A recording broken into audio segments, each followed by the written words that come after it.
이 세상은 인류가 이 땅에 살아왔던 수천 년 기간보다는 수백 년 기간 동안 훨씬 더 많은 변화를 경험해왔고 지금도 경험하고 있습니다. 농경 목축을 하다가 산업혁명 이후에 그리고 고도 문명을 경험하면서 우리가 살고 있는 세상은 아주 급속하게 변화하고 발전해 왔습니다. 최근 몇십 년간 컴퓨터가 정보를 처리하는 속도는 엄청 기하급수적으로 빨라졌습니다. 그런가 하면 최근 몇 년 사이에 기존 컴퓨터와는 차원이 다른 계산 방식도 다른 양자 컴퓨터라고 하는 것에 관심이 집중되고 있습니다. 이 양자 컴퓨터는 기존 컴퓨터 정보 처리와는 그냥 차원이 다른, 속도가 아예 그냥 잽이 안 된다고 그러죠. 안 돼요. 엄청 빨라졌습니다.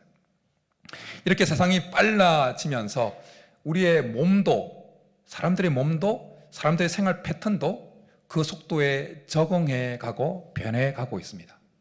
빨라지고 있다는 거죠.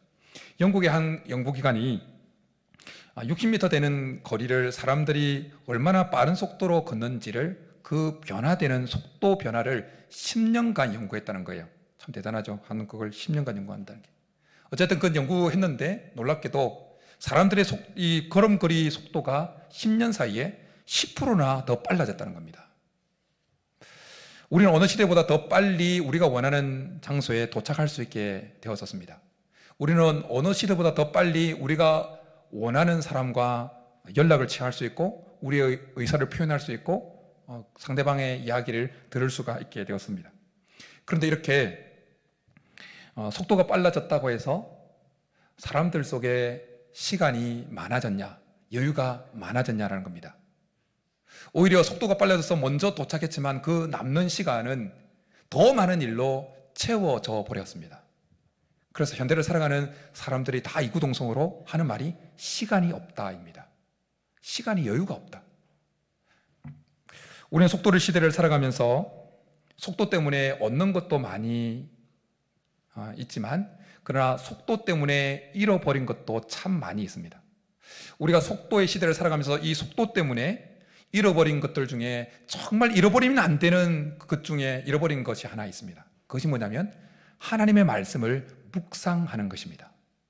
삶의 속도에 치여서 그냥 살아가다 보니까 하나님의 말씀을 묵상하는 이것을 놓쳐버린 겁니다.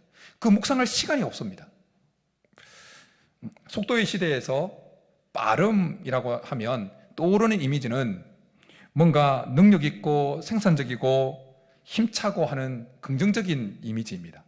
이에 반해서 이 속도의 시대에 느림이라고 하면 떠오르는 이미지는 무능하고 게으르고 멍청하고 이런 부정적인 이미지입니다. 속도의 시대에는 이 능률과 생산성과 효율성이 신으로 추앙받습니다. 그러기에 우리 일상에서 하나님의 말씀을 묵상하는 것은 효율성과 생산성에 비하면 이 기준에서 보면 정말 저 멀리 던져버려야 될, 도태되어야 될 것들입니다. 그래서 속도의 시대를 살아가면서 어느새 우리의 삶 속에도 하나님 말씀을 묵상하는 이런 시간들이 아예 사라져버린 겁니다. 세상 사람들, 하나님을 모르는 사람들이 그냥 속도에 편성해서 효율성과 생산성에 그냥 따라가는 것은 할 말이 없습니다. 그냥 문제가 되지 않아요. 그들이 하나님을 모르니까. 그러나 우리가 하나님을 믿는 자라면, 우리가 하나님을 믿고 있는 자라면 우리는 반드시 하나님의 말씀을 묵상하는 시간을 가져야 될 줄 믿습니다. 우리가 읽은 이 시편 1편의 말씀은 우리가 암송하기도 하고 너무나 잘 아는 말씀이죠. 우리는 오늘 이 시편의 말씀을 묵상의 관점에서 한번 접근해 보려고 합니다. 시편 1편은 복 있는 사람은 어떤 사람인지 이렇게 말씀합니다. 복 있는 사람은 2절로 바로 넘어와서 오직 여호와 율법을 즐거워하여 그의 율법을 주야로 묵상하는도다. 여호와의 말씀, 하나님의 말씀을 묵상하는 자가 복이 있다라는 것입니다. 묵상은 어떻게 보면 명상과 조금 비슷해 보이기도 합니다. 그러나 완전히 다른 것입니다. 명상은 뭐 생각한다는 차원에서 좀 비슷한 것 같은데 명상은 비우는 것입니다. 자기의 생각을 비우고 자기 소개를 비우고 그래서 무가 되는 거예요. 아무것도 없는 것이 되는 겁니다. 이 명상이 참 위험한 것입니다. 왜냐하면 우리의 생각을 비울 때, 마음을 비울 때 사탄 마귀가 우리 마음에 잘못된 것을 훅 집어넣을 수 있기 때문입니다. 묵상은 비우는 것이 아니라 채우는 것입니다. 묵상은 하나님 말씀으로 우리의 생각을 채우고, 묵상은 하나님 말씀으로 우리의 영혼을 채우는 것입니다. 계속해서 말씀을 되뇌면서 하나님 말씀으로 우리의 영혼이 가득 채워지는 것이 바로 묵상입니다. 그래서 오늘 시편에서 묵상하다라는 의미로 번역된 히브리어 예흑케라는 이 단어가 사용되는데, 이 단어의 원형인 하가라는 단어는 본래 무언가를 중얼거리다라는 의미를 가지고 있습니다. 중얼중얼, 입으로 중얼중얼. 그러니까 하나님 말씀을 계속 되뇌면서 중얼중얼거리면서 그 하나님 말씀을 우리의 생각 속에, 마음 속에, 영혼 속에 꽉꽉 채우는 것, 이것이 묵상이다라는 것입니다. 복 있는 사람은 여호와의 말씀을 묵상하는 자입니다. 저는 우리 교회 성도님 모두가 여호와의 말씀을 묵상하는 복 있는 자들이 다 될 수 있기를 축복합니다. 그런 이런 질문을 한번 던져보게 됩니다. 그렇다면 여호와의 말씀을 묵상하는 자는 왜 복될까? 여호와의 말씀을 묵상하는 것이 왜 복이 있는가? 이걸 알면 여호와의 말씀을 묵상하는 시간을 꼭 가져야겠다. 이 이유를 알면, 여호와의 말씀을 묵상하는 것이 복이 있는 이 이유를 알면, 내가 시간을 내어서라도 여호와의 말씀을 묵상해야 되겠구나라는 그 이유를 발견하게 되어집니다. 두 가지 이유입니다. 여호와의 말씀을 묵상하는 것이 복이 되어지는, 복인 이유는 두 가지입니다. 첫 번째, 여호와의 말씀을 묵상하는 것은, 여호와의 말씀을 묵상할 때 그 여호와의 말씀을 묵상함으로 우리는 하나님을 생각할 수 있게 되기 때문입니다. 하나님을 생각하게 되어집니다. 두 번째는 여호와의 말씀을 묵상함으로 인해서 우리 자신과 우리 자신의 행동에 대해서 생각할 수 있는 시간을 가질 수 있게 되기 때문입니다. 이 두 가지를 순서적으로 혹은 같이 나누고자 합니다. 이 나눔을 할 때 우리 속에 내 삶에 여호와의 말씀을 묵상하고자 하는 그 결단함이 일어날 수 있기를 축복합니다. 여호와의 말씀을 묵상할 때 우리의 생각은 자연스럽게 먼저 그 말씀을 하셨던 하나님에게로 흘러가게 되어집니다. 그래서 우리가 하나님의 말씀을 묵상하게 될 때 우리의 생각은 하나님으로 꽉 채워져서, 그래서 하나님께서 주시는 은혜로 우리의 영혼이 촉촉해집니다. 그래서 오늘 말씀에 나오는 것처럼 여호와의 말씀을 묵상하는 그 사람은 시냇가에 심은 나무가 철을 따라 열매를 맺으며 그 잎사귀가 마르지 아니함 같다라고 말씀합니다. 우리가 여호와의 말씀을 묵상할 때 하나님으로 우리의 생각이 흘러가게 되어지면서 우리의 영혼의 근원 되시는, 생수의 근원 되시는 하나님께로 우리의 생각과 우리의 마음이 연결되어짐으로 인해서 우리의 영혼이 촉촉해진다는 겁니다. 그래서 복이 있게 되어집니다. 그런데 삶의 속도에 치여서 하나님의 말씀을 묵상하는 시간을 가지지 못하고 하나님을 생각하는 시간을 가지지 못하면 우리는 너무나 쉽게 악인들의 꾀를 따르는 자가 되어져 버리고, 죄인의 길에 들어선 자가 되어져 버리고, 오만한 자리에 앉아버리는 자가 되어진다는 것입니다. 구약의 신명기는 출애굽한 이스라엘 백성들이 광야 40년 기간을 보내고 가나안 입성을 앞둔 목전에서 그들에게 주셨던 말씀입니다. 그 신명기 8장에 보면 하나님은 그들이 가나안 땅에 들어가면 그들이 전에 경험하지 못했던 그 풍성함, 삶의 윤택함을 경험할 것이라 말씀해 줍니다. 그러면서 하나님께서 그들이 가나안 땅에 들어가서 그런 풍성함과 윤택함을 경험할 때 그들의 삶에 다가올 그 잘못된 모습에 대해서 하나님께 염려하신다고 말씀합니다. 그러면서 생각하라, 기억하라라는 말씀을 이렇게 해주고 있습니다. 내 하나님 여호와께서 이 40년 동안에 내게 광야길을 걷게 하신 것을 기억하라. 내 하나님 여호와를 기억하라. 그가 내게 재물을 얻을 능력을 주셨습니다. 기억하고 생각하라고 말씀하셨어요. 그런데 안타깝게도 하나님의 염려대로 가나안 땅에 들어간 이스라엘 백성들은 그들이 젖과 꿀을 경험하면서, 풍성함을 경험하면서, 삶의 윤택함을 경험하면서 어느 순간 그들은 하나님을 섬기지 않고 우상을 섬기게 되어집니다. 그들은 오만한 자리에 앉아있게 되어져 버렸습니다. 그들은 죄인의 길에 서 있는 자가 되어져 버렸습니다. 악인들의 꾀를 따르는 자가 되어져 버려 있게 되었습니다. 왜 그러냐면 그들이 여호와의 말씀을 묵상하는 그 시간을 가지지 못했기 때문입니다. 여호와의 말씀을 묵상하면서 하나님을 생각하는 시간을 가지지 못했기 때문입니다. 만약 그들이 가나안 땅에 들어가서도 신명기에서 주셨던 그 말씀을 계속 묵상했더라면, 그 말씀을 묵상하면서 그렇지 광야길을 걷게 하신 하나님을 생각하고 네 하나님을 기억하라고 하는 이 말씀을 계속 생각하면서 하나님을 떠올렸다면 그들은 결코 그 가나안 땅에서 오만한 자리에 앉은 자, 죄인의 길에 들어선 자, 악인의 꾀를 따르는 자의 위치에 떨어지지 않았을 겁니다. 그런데 오늘 이곳에 있는 누구라도 가나안 땅에 들어갔던 이스라엘 백성들처럼 될 수 있습니다. 목사라고 예외가 아닙니다. 다 될 수 있습니다. 여호와의 말씀을 묵상하면서 하나님을 생각하는 시간을 가지지 못한다면 어느새 목사인 저도 악인의 꾀를 따르는 위치에 떨어질 수 있다는 것입니다. 목사인 저도 죄인의 길에 들어서 있게 되어져 버릴 수가 있다는 것입니다. 어느 순간 오만한 자리에, 교만한 자리에 내가 이렇게 목회를 했다, 내 힘으로 목회를 했다, 그런 자리에 떨어질 수 있다는 것입니다. 그러면 어떻게 됩니까? 그 인생은 바람에 나는 겨와 같은 인생이 되어지는 겁니다. 하나님의 심판을 견디지 못하는 인생이 되어지는 겁니다. 의인의 모임에 들지 못하는 인생이 되어지는 것입니다. 그러나 우리가 삶의 속도를 조금 늦춰서 여호와의 말씀을 묵상하면서 하나님을 생각하는 시간을 가질 때 우리는 우리의 삶에 하나님께서 보여주시는 삶의 이정표들을 볼 수 있게 되어집니다. 삶의 표지판들을 볼 수 있게 되어집니다. 스탑해야 될 때 스탑, 직진해야 될 때 직진, 우회전, 좌회전, 그 신호들을 볼 수 있다는 것입니다. 지금은 내비게이션이 발달되어 있어서 실시간으로 전송을 받지요. 어느 장소에, 낯선 장소에 가더라도, 처음 가는 장소에 가더라도 우리는 내비게이션이 워낙 발달되어 있기 때문에 표지판을 거의 보지 않고도 목적지에 갈 수 있습니다. 그런데 예전에 내비게이션이 발달되지 않은 그때는 항상 어느 지점에 가려면 도로의 표지판을 잘 봐야 돼요. 그래야 엉뚱한 데로 안 가, 목적지에 갈 수 있었습니다. 그런데 지금 내비게이션이 발달되어 있는 지금에도 갑작스럽게 일어난 교통사고 혹은 도로상의 공소 현장 그 표지는 내비게이션에 잘 안 나타납니다.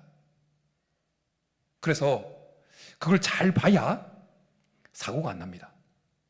그런데 너무 쌩 달리면 그 표지판을 보지 못해서 사고가 나는 겁니다.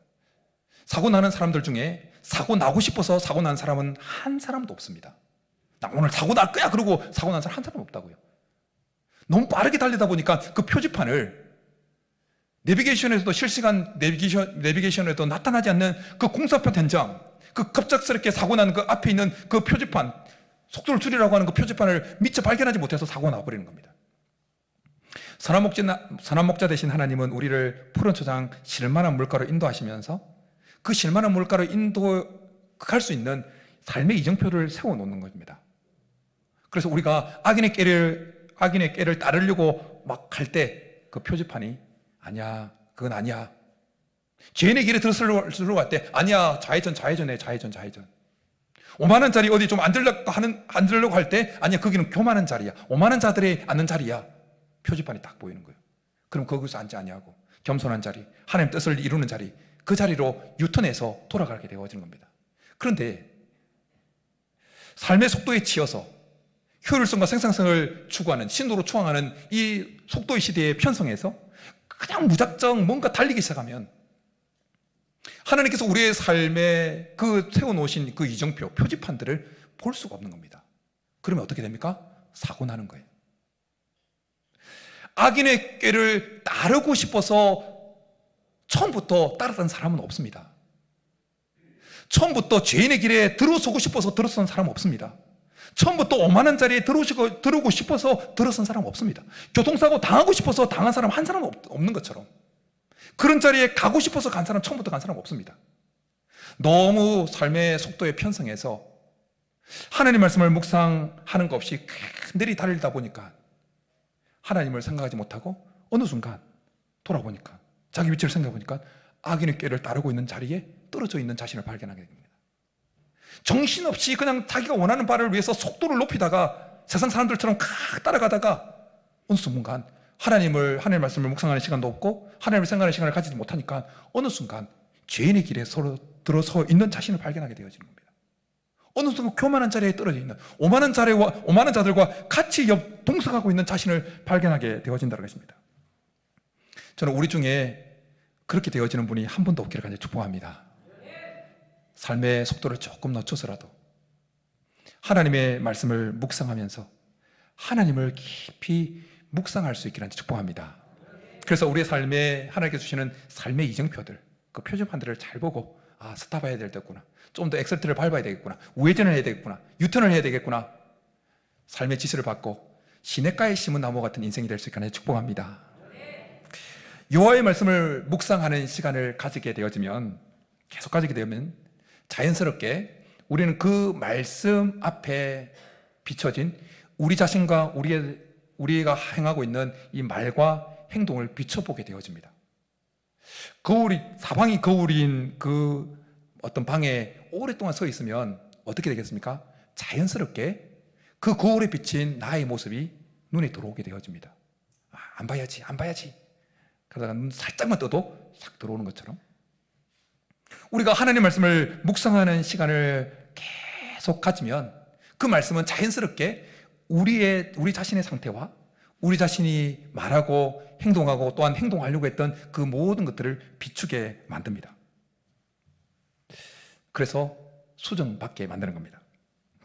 우리의 신앙생활은 하나님과 동행하는 자기만의 이야기를 써내려가는 소설가와도 같은 것입니다. 하나님과 동행하는 자기만의 이야기를 교회 용어로 표현하면 간증입니다. 자기만의 간증. 하나님과 동행했던 자기만의 이야기, 그걸 간증이라고 표현하죠. 성경에 기록되어진 하나님의 사람들과 관련된 그 이야기는 사실 따지고 보면, 엄밀히 따지고 보면 그 사람이 하나님과 동행했던 자기만의, 그 사람만의 이야기, 그 사람만의 이야기였다는 거예요. 우리는 가까운 사람들과 커피를 마시거나 차를 마시면서 그 사람의 인생 이야기를 들을 때가 있습니다. 제가 인생을 살아오면서 어떤 어려움이 있었고, 어떤 아픔이 있었고, 어떤 기쁨이 있었고, 어떤 성취가 있었고, 어떤 일에 에너지와 시간을 쏟았고, 어떤 것 때문에 희로애락을 경험했는지 그 이야기를 듣습니다. 그러면 우리는 그 사람의 이야기를, 인생 이야기를 들으면서 이 사람이 이런 사람이구나, 그 사람의 정체성을, 그 이야기를 통해서 그 사람만이 경험했던 그 사람의 인생 이야기를 들으면서 그 사람의 정체성을 우리는 짐작하게 되어집니다. 이런 분이구나. 그런데 로마서에 보면 사도 바울은 성령의 감동을 입어서 이렇게 우리에게 말씀해 주고 있습니다. 이러므로 우리 각 사람이 자기 일을 하나님께 짓고 하리라. 이 말씀을 풀어서 말씀드리면, 우리가 마지막 날 하나님 앞에 서서 우리 인생 이야기를 하게 될 것이라는 겁니다. 우리가 어떻게 살아왔는지 이야기를 하게 될 것인 겁니다. 하나님은 심판대 앞에서 사람들이 하는 이야기를 들으시고는 그 사람이 하나님 백성인지 하나님 백성이 아닌지를 분별하실 것이다 라는 겁니다. 왜냐하면 그 이야기가 그 사람의 정체성을 드러내기 때문입니다.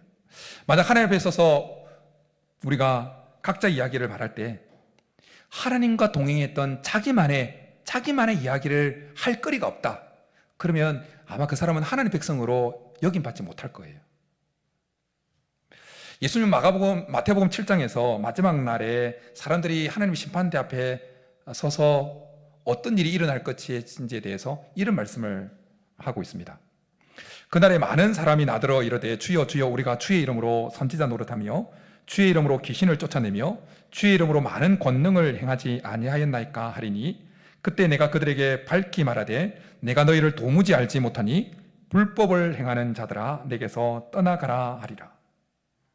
예수님의 이 말씀을 잘 보면 불법을 행하면서도 스스로는 선지자 노릇하고 있다고 여겼습니다. 불법을 행하면서도 귀신을 쫓아내었다고 여기고 있는 사람이 있습니다. 불법을 행하면서도 많은 권능을 행했다고 여긴 사람이 있습니다. 이 사람, 그런데 불법을 행하면서 하나님과 동행하는 이야기는 써내려가지 못했습니다. 스스로는 뭔가 하고 있는 것처럼 여겼지만, 그러나 실상은 하나님과 동행하는 자기만의 이야기를 써내려가지 못했던 자였습니다. 그래서 하나님은 그에게 뭐라고 말씀하십니까? 내가 도무지 너희를 알지 못한다, 그렇게 말씀하셨습니다. 우리가 삶의 속도를 늦추고 하나님의 말씀을 묵상하면서 우리의 삶을 되돌아볼 때 우리는 지금 내 삶이 하나님과 동행하면서 나만의 이야기를 써내려가고 있는 인생인지 그렇지 않은지를 점검받을 수가 있습니다. 그냥 세상 그 속도에 편성해서 사탄 마귀가 지배하는 이 세상 흐름에 편성해서 그냥 그렇게 살아가고 있는 인생인지, 아니면 하나님 앞에 섰을 때 직고해야 될 때, 우리 인생살이에 대해서 이야기해야 될 때, 하나님, 저는 하나님과 그때 그렇게 그랬잖아요. 하나님 그때 그렇게 말씀하시고 제가 이렇게 반응했잖아요. 그때 하나님 제 손 잡아주셨잖아요. 하나님과 나만이 엮여있는, 하나님과 나만이 주인공인 그 이야기를 말할 수 있는 삶을 살아가고 있는지 우리 점검받을 수 있다는 겁니다. 저는 이 말씀을 준비하면서 이 마태복음 7장에 등장하는 예수님 말씀하셨던 불법을 행하면서도 선지자 노릇하고 불법을 행하면서도 많은 권능을 행한다고 말했던, 불법을 행하면서도 귀신을 쫓아낸다고 말했던 이 말씀, 이 사람들의 이 말씀을 깊이 묵상했습니다. 대부분 출퇴근할 때 이제 걸어 다니기 좋은 계절에서 걸어 다니는데요, 퇴근하면서 천천히 걸어가면서 이 말씀을 묵상한 거예요. 질문을 던집니다. 아니, 어떻게 불법을 행하면서 선지자 노릇을 할 수 있지? 불법을 행하면서 어떻게 귀신을 쫓아낼 수 있지? 어떻게 불법을 행하면서 어떻게 많은 권능을 행할 수 있지? 그것도 주의 이름으로? 도대체 어떻게 이게 가능한 거지? 계속 질문을 하면서 묵상한 거예요. 그러면서 제 생각은 불법이라고 하는 그 단어에 불법을 행하는 자라는 이 표현에 꽂혔습니다. 여러분, 우리가 불법이라고 하면 쉽게 떠오르는 생각하는 것이 뭡니까? 거짓말하고 살인하고 도둑질하고 뭐 이런 거예요.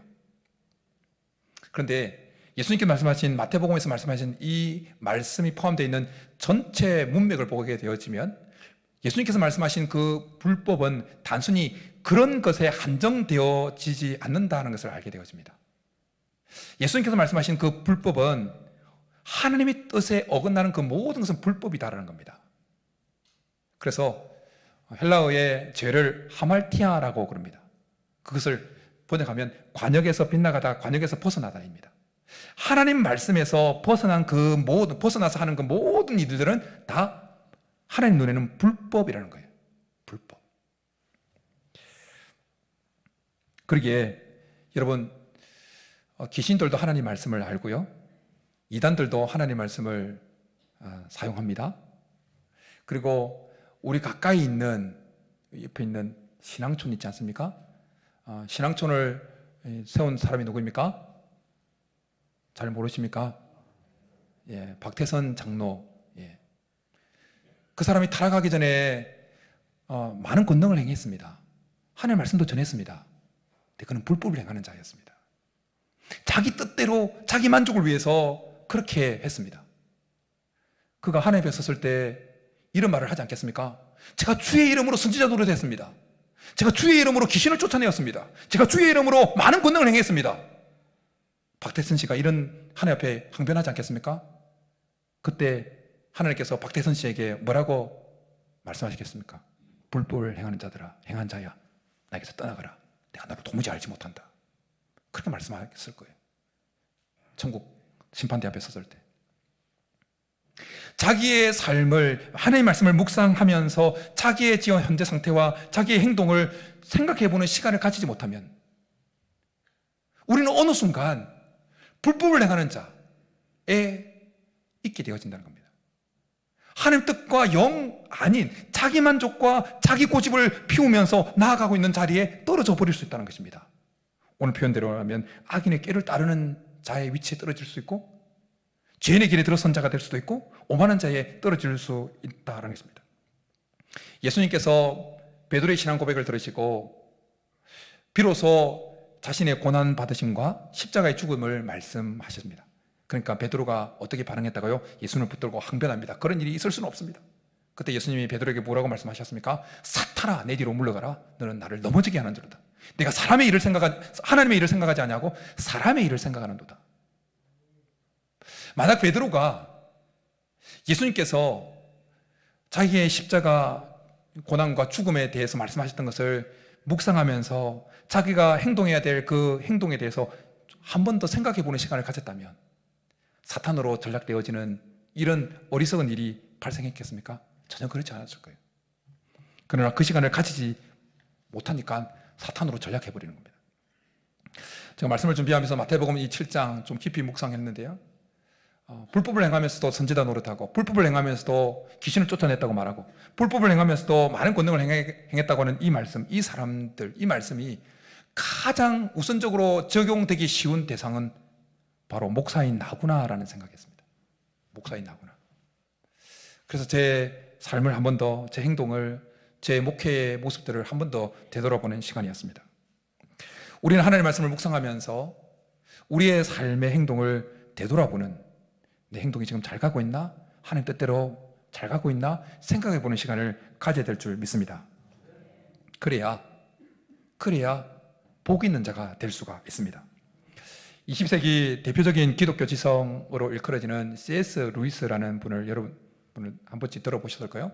그 C.S. 루이스가 기록한 쓴 책 중에 스크루테이프 편지라는 유명한 또 책이 있습니다. 그 책은 많은 그리스도인들을 무너뜨리고 넘어지게 만들었던 고참 악마가 신참 악마에게 뭔가 가르침을 주는, 지침을 주는 이 편지 형식으로 기록된 책이에요. 근데 이 책 잘 읽어야 돼요. 좀 책을 읽으면서 의식을 가지고 읽어야 돼요.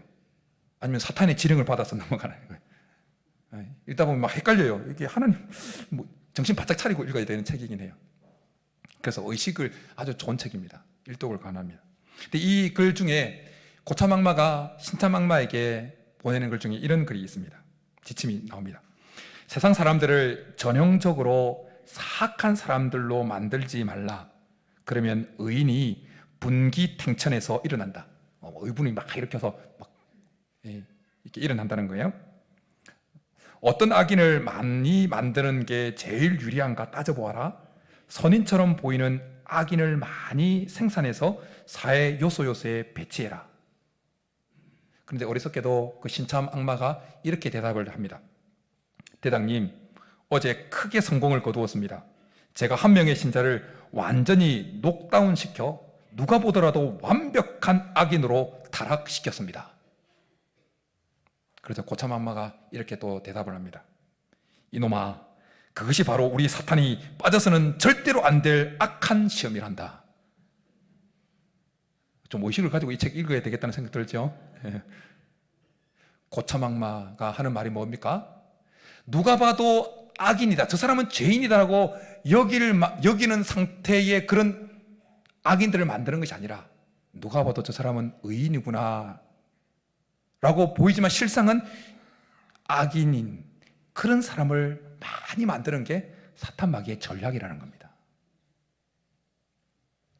C.S. 루이스의 이 사탄의, C.S. 루이스가 지금 펼쳐가고 있는 이 사탄의 전략에 대한 통찰은 아주 깊게 여겨야 됩니다. 그래서 참 귀한 책이에요. 읽다 보면, 여러 번 읽으면 참 많이 다가옵니다. 주의 이름으로 선지자 노릇하고, 주의 이름으로 귀신을 쫓아내고, 주의 이름으로 많은 권능을 행할 때 누가 그 사람을 향해서 악인이라고, 불법을 행하는 자라고 말하겠습니까? 다 의인이라고 말하겠죠. 그러나 사실은 그 속에 불법을 행하면서 하나님과 동행하는 자기만의 이야기를 써내려가지 못하는, 그냥 세상의 편성에 있는, 세상의 죄악의 편성에 있는 그런 사람들을 많이 만들어내는 게 사탄 마귀의 전략이다라는 것입니다.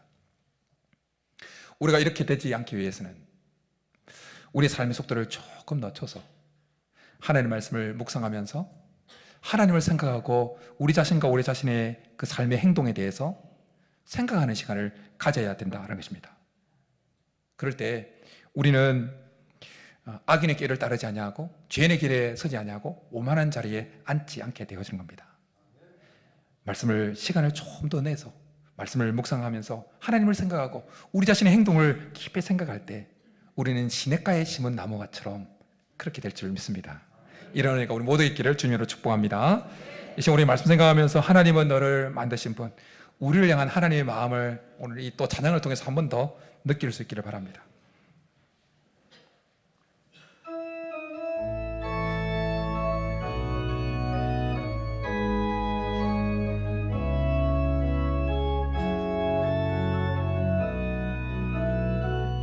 하나님은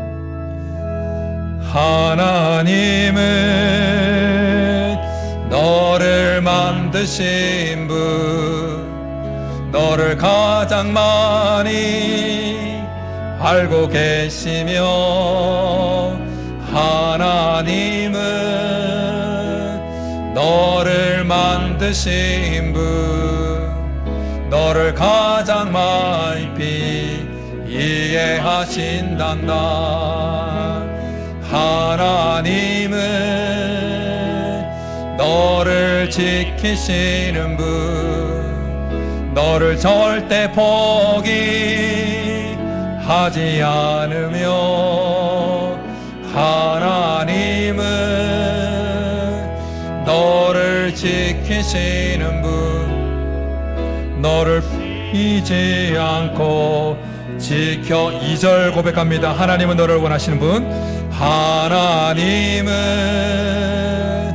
너를 원하시는 분, 이 세상 그 무엇 그 누구보다 하나님은 너를 원하시는 분, 너와 같이 있고 싶어 하신단다. 하나님은 너를 인도하는 분, 광야에서도 폭풍 중에도 하나님은 너를 인도하는 분, 푸른 초장으로 인도하신단다. 그의 생각 셀 수 없고, 그의 자비 무궁하며, 그의 성실 날마다 새롭고, 그의 사랑 끝이 없단다.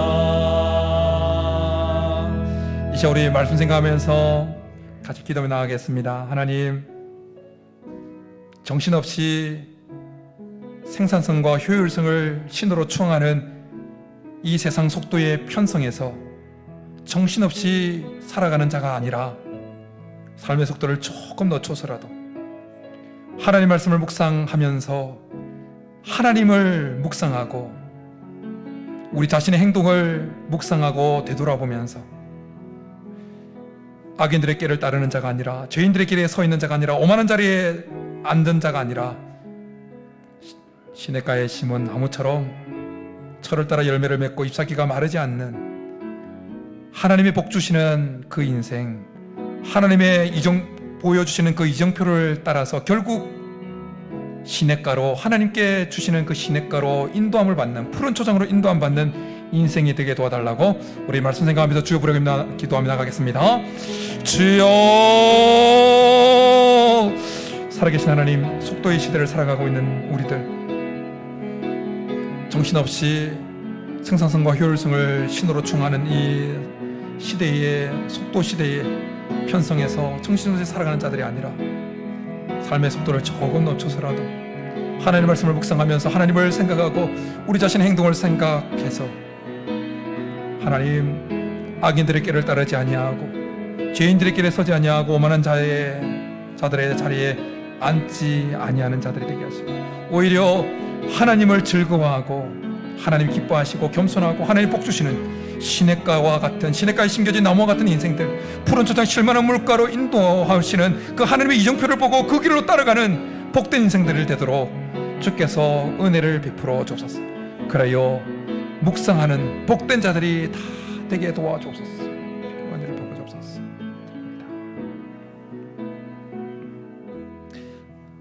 살아계신 하나님, 하나님께서 우리 가운데 은혜를 베풀어 주셔서 정신없이 이 세상 속도에 편성해서 따라가는 자들이 아니라 삶의 속도를 조금 늦춰서라도 하나님을 묵상할 수 있는 자들이 되게 도와주옵소서. 하나님 말씀을 묵상하면서 하나님을 떠올리고 생각하고 우리 자신의 행동을 되돌아보고 생각하는 시간을 가지면서 결국 우리의 인생이 시냇가에 심은 나무와 같이 푸른 초장 실만한 물가로 인도함을 받는 인생들이 다 되게 도와주옵소서. 그렇게 해주기를 간절히 바라고 나오며 예수님의 이름으로 축복하며 기도드립니다. 아멘.